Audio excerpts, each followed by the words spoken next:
Today, the Owensboro Riverport is unloading around 400,000 pounds of trash out of this barge to keep local rivers clean. Today at the Owensboro Public School Board Luncheon, they approved the bid to allow Gateway students to have a school of their own. Here at the Bluegrass Music Hall of Fame and Museum, they've opened about 2 months ago and they're offering a variety of attractions, including the picking parlor, where anyone can pick up any instrument and try it out. I'm here at Lincoln Boyhood National Memorial. After the federal government shutdown, this building behind me is closed and it's leaving workers furloughed. I'm Erin Wilson here at the Owensboro Sports Center, where the 2A championships will be taking place here this weekend. 16 teams will have a chance to compete for the state championship. I'm Erin Wilson here at Owensboro Fire Department. Last week, after a firefighter saved a man from a burning apartment building, today they got to meet for the first time. Here in Hartford, Kentucky, home of Ramsey Carpenter signs once stood, but are now being removed due to former Miss Kentucky being charged with 4 felony counts.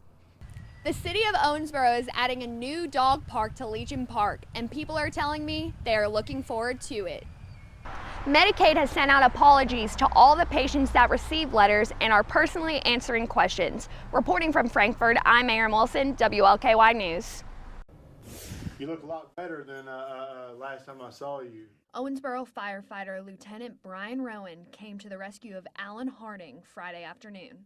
Harding was asleep in his home when he heard a knock on his door and he noticed his apartment complex was in flames. It's almost like I heard a crackling that a fire was starting. Harding searched for every possible exit as his apartment filled instantly with black smoke. The window was stuck a little bit. I was tugging on that, it seemed like forever.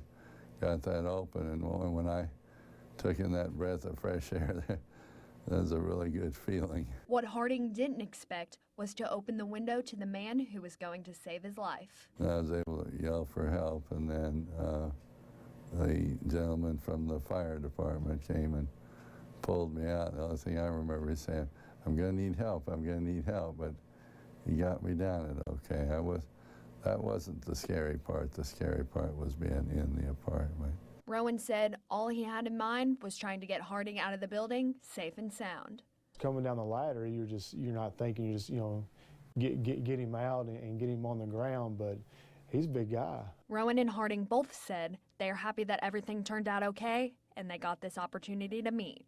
Not jumping up for joy right now, and literally a little too burned out to do that, but I am very thankful that they were able to help me. Glad we're here to meet. Like I said, we were worried. We were worried about Alan and didn't know if we were going to meet ever again, so it's pretty cool.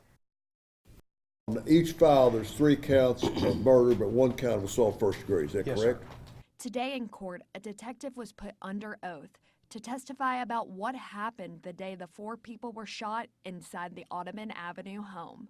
The 2 suspects appeared for the first time together since their arraignment. What was revealed is that Baines was dropped off at the Owensboro home by his girlfriend, and Shemwell lived in the home with the 4 victims. Baines is the first one into the basement, and Shemwell is following him into the basement, both while armed. The surveillance video shows not just what happened outside the home, but inside the basement where the murders occurred. The first person that was shot in the head was Jay Souders by Mr. Baines. That's on video? Yes. Okay, go ahead. The next one that is shot is Robbie Smith, and the last is Chris Carey. All were shot by Mr. Baines. Detectives described there was drug paraphernalia throughout the house, but no trace of who it belonged to. OPD has not yet determined a motive nor found the murder weapon. There was some indication that there was drug paraphernalia in the house. Was there any indication of trafficking, either large amount of money? Not to my knowledge. Scales, anything like that would indicate there was trafficking of drugs going on? Not to my knowledge. Judge Nick Burlew discussed that even though Shemwell did not pull the trigger, he's just as guilty as Baines for watching him do it. But they went in together. They got there together. They left together. I mean, it's together. Shemwell was filled with rage after Judge Burlew ordered both suspects to no bond in jail. At the seriousness of the offense, it doesn't get any more serious than this.